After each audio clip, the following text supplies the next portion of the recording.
Хотя білмеймін брат, сен зайчик сабаған сияқтысың ғой. Сен ешнәрсе білмейді екенсің да? Жүр шалды. Аяқтың балысың сен,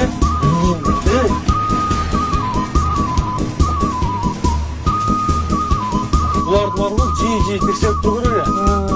Тоқта, не анау?